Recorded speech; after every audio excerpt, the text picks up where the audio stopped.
Demo के कारण इतनी डगमगा जाएगी मध्य प्रदेश की सियासत, इस बात का अंदाजा शायद ही किसी को हो।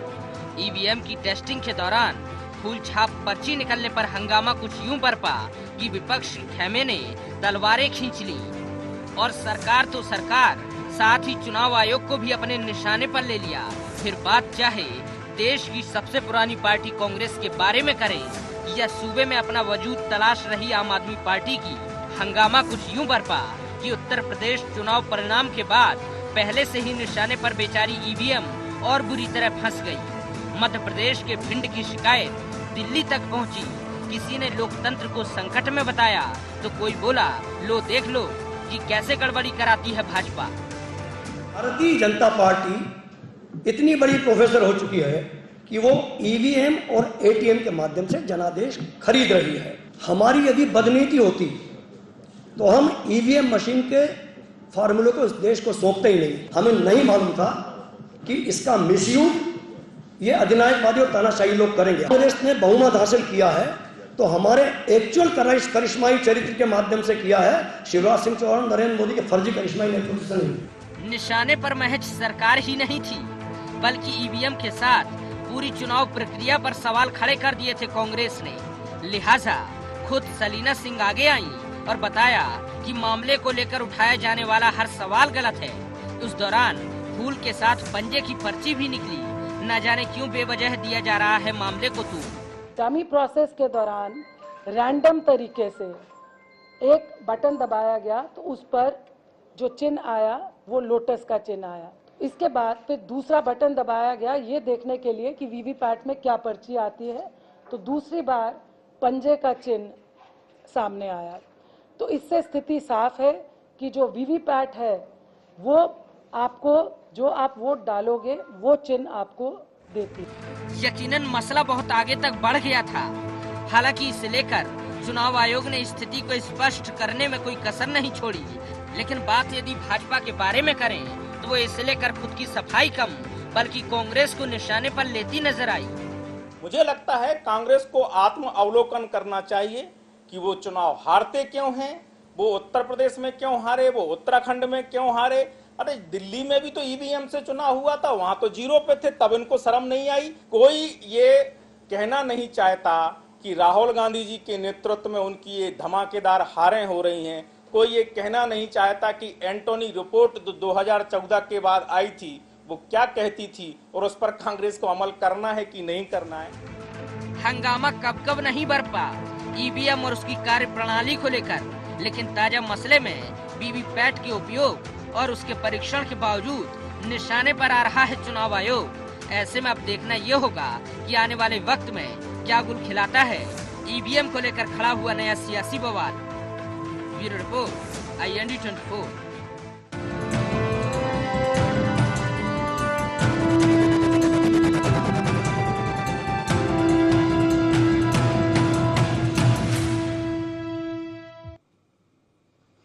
नमस्कार, IND एजेंडा ये ईवीएम में आपका स्वागत है। मैं हूं आपके साथ नवीन पुरोहित। चर्चा को विस्तार दें उसके पहले IND एजेंडा के मुख्य बिंदुओं की तरफ एक निगाह डालते हैं।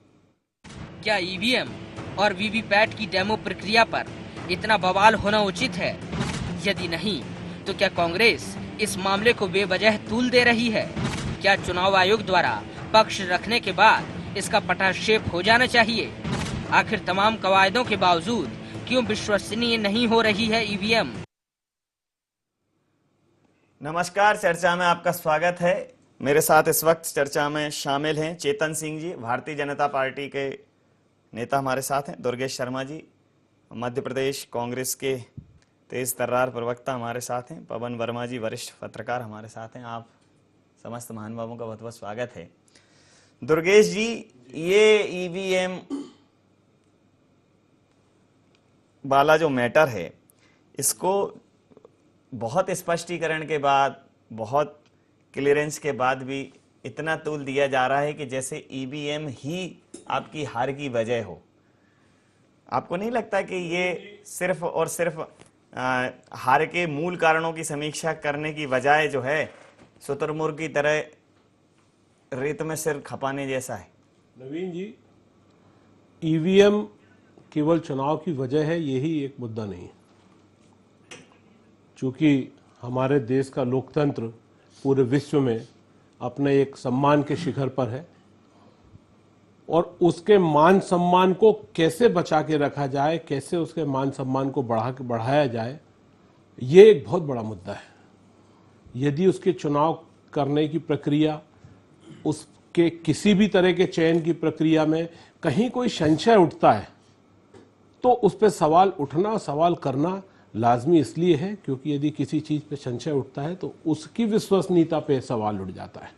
जब आज मेरे देश के लोकतंत्र के ऊपर सवाल उठेगा तो मैं ही नहीं, मेरे देश का हर नागरिक ये चाहेगा कि उस जो सवाल उठ रहे हैं बिल्कुल उसका आपने निराकरण कहा। होना इसके बाद जो डेमो प्रक्रिया थी, उस डेमो प्रक्रिया को पूरा उसका अगर आप वीडियो देखें, उस डेमो प्रक्रिया के बाद राज्य निर्वाचन आयोग ने बाकायदा प्रेस कॉन्फ्रेंस ली, उसको फिर से एक बार पूरा स्पष्टीकरण दिया जी। लेकिन उसमें 19-20 अधिकारियों की शिकायत कर देना और एक ऐसे डिस्ट्रिक्ट मजिस्ट्रेट की शिकायत करना, इलैया राजा टी जो पिछली बार मतलब 10% भिंड का रिजल्ट रहा है, इस बार भी मतलब नकल के मामले में मध्य प्रदेश के इतिहास में अभूतपूर्व काम करने वाला व्यक्ति है। तो सिर्फ मतलब चुनावी राजनीति के चलते ऐसे अधिकारियों को बलि वेदी पर चढ़ा देना कहां तक ठीक है? अधिकारियों की जो शिकायत है वो केवल ईवीएम मशीन के कारण नहीं है। बहुत सारे अधिकारी किसी न किसी तरह जो भारतीय जनता पार्टी के प्रत्याशी हैं उनसे उनका कुछ ना कुछ संबंध में निकल रहा है। कुछ वहां पर बहुत समय से पदस्थ हैं, कुछ केवल 2-4 महीने इधर उधर हटा के वापस पदस्थ कर दिए गए सिर्फ इसलिए कि खाना पूर्ति हो गई कि वो यहाँ नहीं थे, कहीं और थे। तो इन चीज़ों की शिकायत हमने ईवीएम की पेटलिंग मशीन, अभी जो ये जांच का जो सलीना जी वाला जो मामला है उससे हट के, उससे पहले हम लोगों ने उसकी शिकायत करी थी। और केवल ईवीएम मशीन पर जो शक हुआ था उस पर पहले हम खुद चुनाव आयोग में गए थे और हम लोगों ने डिमांड रखी थी कि आप वैलिड मशीन जो है उससे वैलिड वेरीफाई मशीन पर्ची वाली जो मशीन है वो लगाएं। अब वो मशीन लगाने के बाद भी यदि किसी तरह का विवाद आया तो फिर सवाल उठा कि भैया विवाद क्यों आ रहा है। और विवाद आने के बाद में जिस तरीके से मैंने भी वीडियो जो वायरल हुए हैं उसको देखा है, सलीना जी भले हंसी मजाक में कर रही हैं पर मीडिया को जिस तरीके से उन्होंने अपने बोला वो भी मुझे लगता है कि हंसी मजाक में भी इस तरह की बातें बोलना एक उच्च पद पे अधिकारी, यदि वहां कोई शक, मैं यहाँ इस तथ्य को बहुत क्लियर कर दूं कि उसमें एक प्रावधान है कि वीवीपैट मशीन से जो पर्ची आपको दिख रही है या निकल रही है, अगर उसकी आप शिकायत करते हैं, आपकी शिकायत पर बहुत संवेदनशीलता के साथ संज्ञान लिया जाएगा, लेकिन अगर शिकायत गलत निकलती है तो संबंधित व्यक्ति को सजा का प्रावधान है। और उन्होंने ये कहा है कि ये इस प्रकार का ऑब्जेक्शन अगर सही नहीं है तो आपको अंदर भी करा सकता है। मैटर इतना था। नवीन जी, आपने जो मैटर बताया और जो मैटर मुझे सामने दिखाई दिया, जो मैंने कई चैनलों पे भी देखा या चैनल की साइडों पे भी सुनने को मिला, देखने को मिला। जी, आज आपने इसका मतलब प्रेस कॉन्फ्रेंस नहीं देखी, आज सारे चैनल वही चला। मैं एक बार कह रहा हूँ, आज वो अपनी सफाई दे रही थी, मैं वो चीज देख रहा जो तो कल मीडिया ने दिया था और आज सुबह समाचार पत्रों में मीडिया ने दिया। मीडिया पे मत जाइए सर, इतना जाएंगे तो केवल नहीं, चौथा स्तंभ है मेरे देश का, मेरे देश का जो है लोकतंत्र का चौथा स्तंभ है, उस पर आपके चौथे स्तंभ पे बात कर लेता हूं। भरोसा नहीं छोड़ूंगा मैं, आज आप पे पूरा भरोसा रखता हूं नवीन जी, इसीलिए आपके समक्ष यहाँ बैठा हुआ हूं। मैं आप पे भरोसा नहीं रखता हो तो शायद मैं आपके समक्ष यहाँ बैठ के चर्चा करने नहीं आता, किसी और क्षेत्र में आपका भरोसा कायम रहे, आपको शुभकामनाएं। चेतन जी, कांग्रेस की चेतना ईवीएम केंद्रित है, आप क्या ईवीएम में क्या घालमेल कर रहे हैं?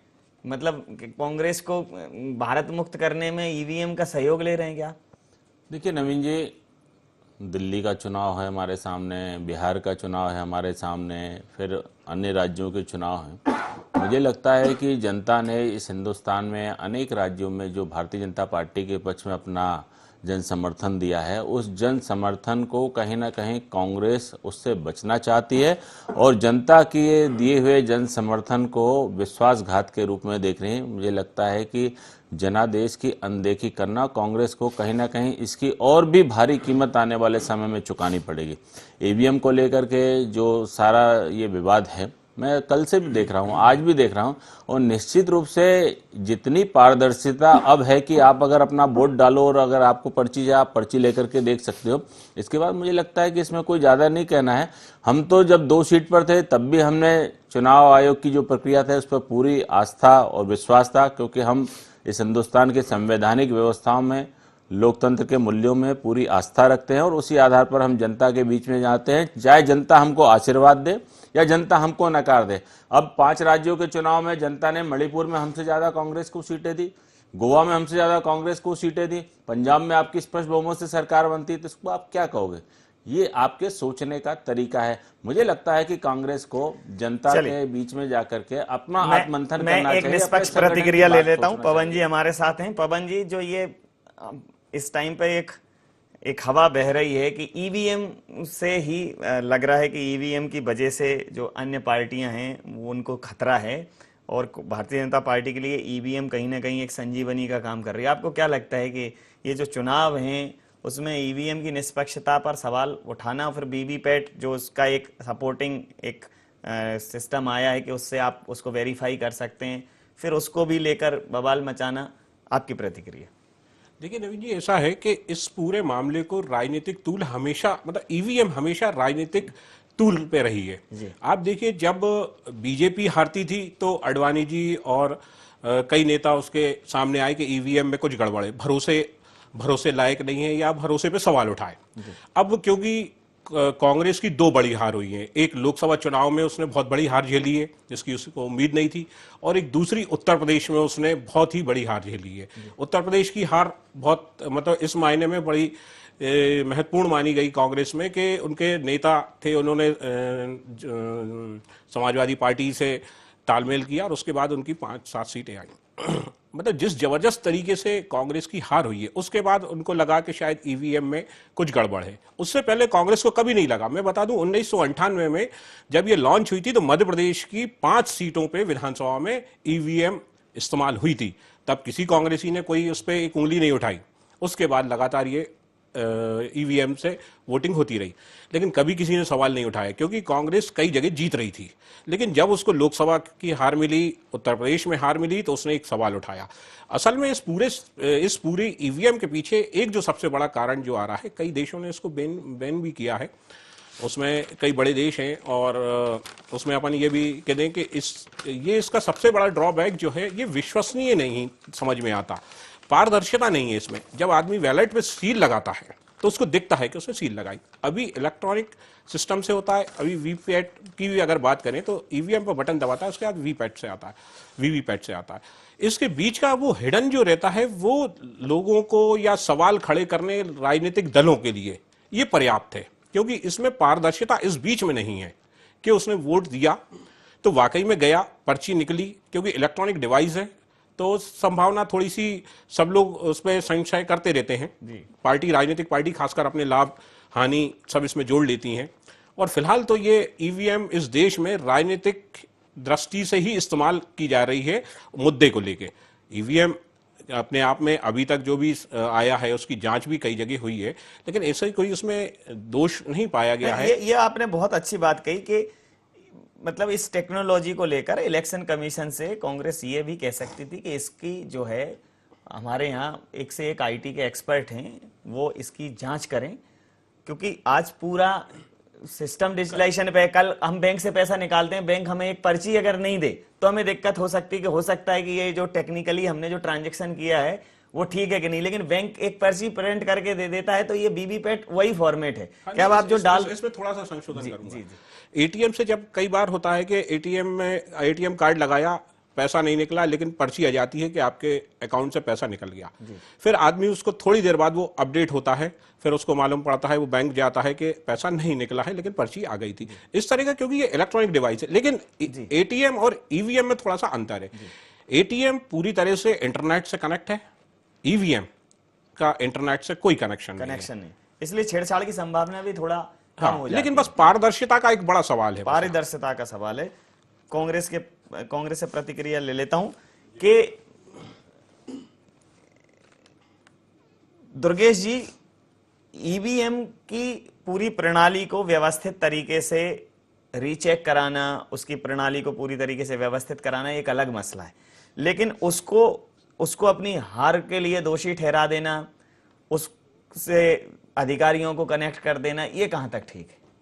नवीन जी, मुझे तो अभी तक ऐसा कहीं कोई ना पार्टी में रहते हुए देखने को मिला, ना सामाजिक तौर पे कहीं सुनने को मिला कि कांग्रेस ने अपनी हार को ईवीएम के ऊपर डाला। ना लोकसभा में प्रवक्ता, जो प्रमुख प्रवक्ता हैं, आप उनका बयान सुन के वही नहीं कह आए, रहा इसका हूं। मतलब नहीं, के मिश्रा जी मैं का? उस जो प्रेस कॉन्फ्रेंस है उसमें भी मैं बैठा था, और जो लोकसभा चुनाव के बाद हमने कभी भी ईवीएम पे कोई सवाल इस तरीके से नहीं उठाया। विधानसभा चुनाव उत्तर प्रदेश के होने के बाद भी हमने सवाल नहीं उठाया, मायावती जी ने उठाया, अखिलेश जी ने उठाया। इससे पूर्व भारतीय जनता पार्टी के माननीय श्री लालकृष्ण आडवाणी जी ने, माननीय श्री इनके सांसद समैया जी ने, सुब्रमण्यम स्वामी जी ने, और इनके एक राष्ट्रीय प्रवक्ता JWL नरसिंहा राव जी ने तो पूरी एक पुस्तक लिख दी ईवीएम के ऊपर।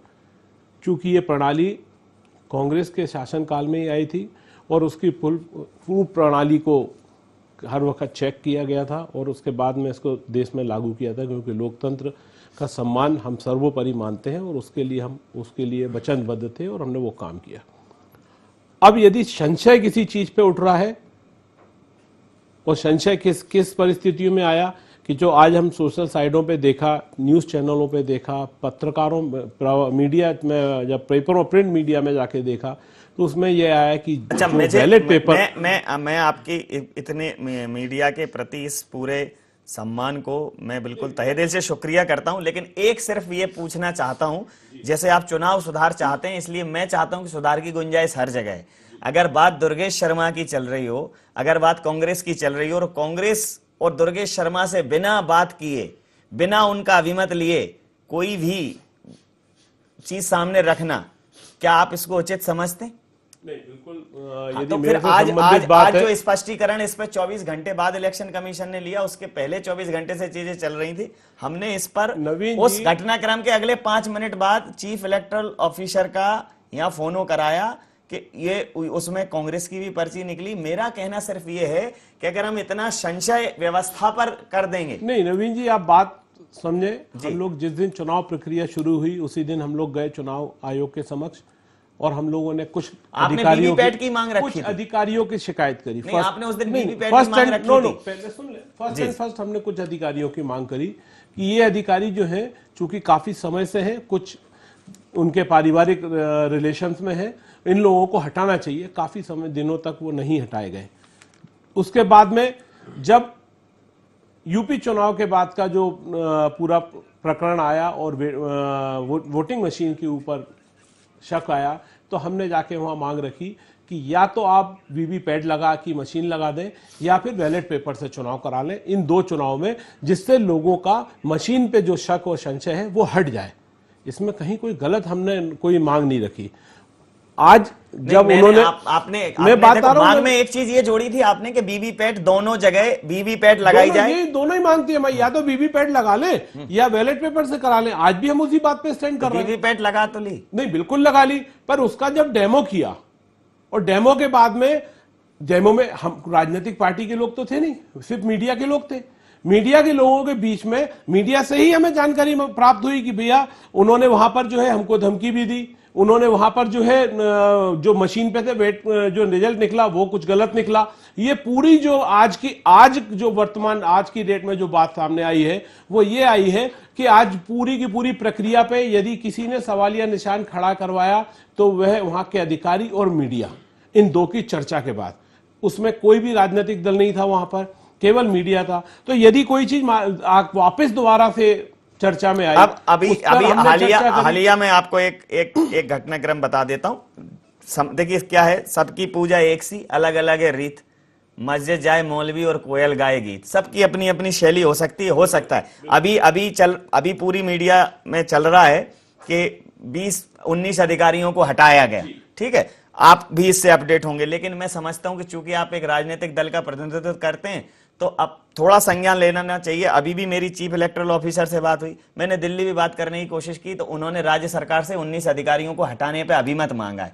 अब ये अपने अपना दायित्व है कि कौन किसको कैसे चलाता है, लेकिन मैं ये समझता हूं कि अगर आपके विषय में बात होगी या किसी और के विषय में बात होगी तो मेरा ये दायित्व है कि मैं उससे जरूर अभिमत लूं कि ये आपके विषय में, इसमें आपका क्या कहना है। बिल्कुल नवीन जी, यहाँ हम डोमिनेटिंग और जजमेंटल नहीं होना चाहिए। ये बिल्कुल सही कह रहे हैं आप, पर ये और अगर पूरी आप जो ये छोड़ अधिकारियों देते वाली बात तो है, फिर तो पूरी मीडिया ने आपके राष्ट्रीय अध्यक्ष को पप्पू करार दे दिया, फिर आप स्वीकार कर लीजिए। 90% मीडिया ने और सोशल मीडिया ने दिया है। मोदी जी को फेंकू भी दिया है। हाँ, तो उसमें कोई बात नहीं। मैंने मोदी जी को फेंकू मान लिया। मैं तो वही आप कह रहा हूँ, मैं इस बातों पे एक फेंकू और एक पप्पू चला रहा है। स्तरहीन बातें हैं, इस पे चर्चा में तो कोई मतलब नहीं निकलता। मैं बाकी जो अधिकारियों वाली बात है, जी। वो वही अधिकारी हैं जिनके बारे मतलब में मैं वही कह रहा हूं कि अगर आप इस देश में सारा कुछ सोशल मीडिया और मीडिया चलाएंगे तो इस देश को दो लोग चला रहे हैं, एक फेंकू एक पप्पू। नवीन जी, यदि कोई दो व्यक्तियों के बीच में चर्चा हो रही है तो इसीलिए दो व्यक्ति की चर्चा, एक उसमें चुनाव अधिकारी। मैं ये समझता हूं कि राष्ट्रीय उपाध्यक्ष आपके राहुल गांधी जी के विषय में जितना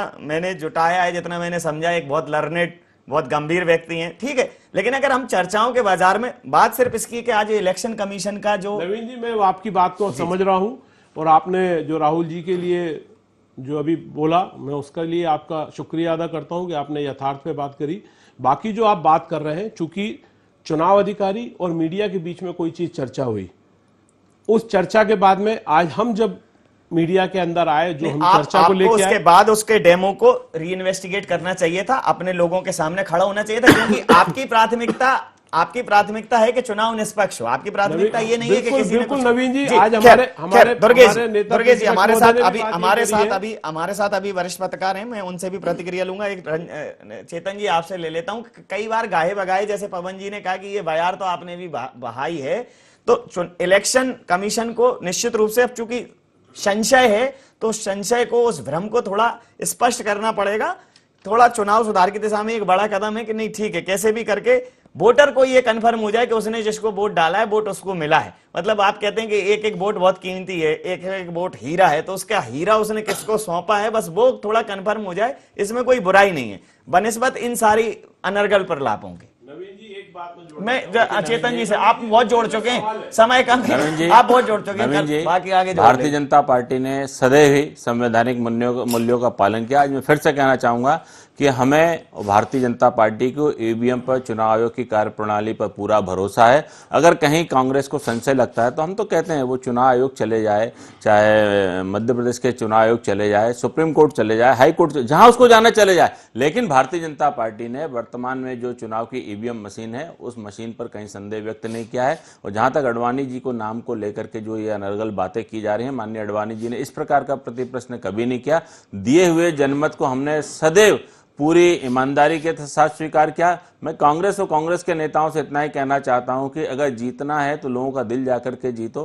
पूरी दुनिया जीतने के बाद भी सिकंदर इस धरती से खाली हाथ गया था। बड़ी अच्छी दार्शनिक बात कही आपने। दिया हुआ हमारे जनादेश है, इस जनादेश को ठुकरा करके जनता का अपमान आप मत करिए। थोड़ा मीठा इसलिए बोल रहे हैं कि आप जीते हुए हैं। खैर, पवन जी से अंतिम प्रतिक्रिया लूंगा। पवन जी अंतिम प्रतिक्रिया ये है कि 1982 से केरल से ये शुरू हुआ था, आज करीब 35 सालों में हम अभी भी मतलब अपनी उस टेक्नोलॉजी को जिसको हम इस्तेमाल में ला रहे हैं, अभी भी उस संशय पे अटके हैं। तो निश्चित रूप से सरकार को, चाहे बहुत समय तक कांग्रेस की सरकार भी रही है, ये क्या 2014 के बाद थोड़ा संशय ज्यादा बढ़ गया, ये कुहासा उस वक्त ज्यादा बढ़ गया। तो अब थोड़ी जिम्मेदारी आ जाती है सरकार की कि जनता के मत को, उसके अभिमत को और पुख्ता कर दे और इस ऐसा कुछ लेके आए इस विषय में। क्योंकि मतपत्र की बात करें तो इसमें छेड़छाड़ होती थी, उसमें तो लूटपाट हो जाती थी। तो मतलब गलतियां, खामियां हर जगह हैं, कैसे उनको सुधारा जा सकता है और कैसे जल्दी शाम तक रिजल्ट्स आ जाते हैं, नहीं तो 3-3 दिन लगते थे। तो निश्चित रूप से व्यवस्थाओं को सुदृढ़ करना जरूरी है। तो इस दिशा में सरकार क्या कुछ करे, चुनाव के क्या कुछ करे, एक आपका सुझाव मिल जाए तो बहुत बेहतर है। देखिए, इसमें भारत निर्वाचन आयोग को कोई इस तरह के कदम उठाना चाहिए। सार्वजनिक मतलब सभी दलों की सर्वदलीय बैठक बुला ली जाए और उस पर बात की जाए। ईवीएम में जहां भी कोई गड़बड़ी पाई जाती है उसकी फॉरेंसिक और साइबर से एक्सपर्ट से जांच करवाई जाए। बिल्कुल, तो इस तरह से थोड़ा सा संशय से पर्दा उठ सकता है। बाकी जिस तरह का अभी जो इस देश में माहौल चल रहा है ईवीएम को लेकर, या पिछले कई सालों से जो चल रहा है, तो उसमें तो ये आगे स्थिति और भयावह हो जाएगी। और जिस तरह से कई देशों ने इसको ईवीएम को चालू करने के बाद बंद किया, वैसी स्थिति इस देश में भी बन जाएगी। तो इसमें सबसे ज्यादा भारत निर्वाचन आयोग का दायित्व बनता है कि उनको इस संशय को हटाने के लिए, दूर करने के लिए एक बड़ा प्रयास करना पड़ेगा। ठीक बात, बिल्कुल ठीक कहा आपने। समय सीमा के चलते मैं ये चर्चा यहाँ समाप्त करूंगा। आप समस्त महानुभावों का बहुत बहुत धन्यवाद, बहुत बहुत आभार।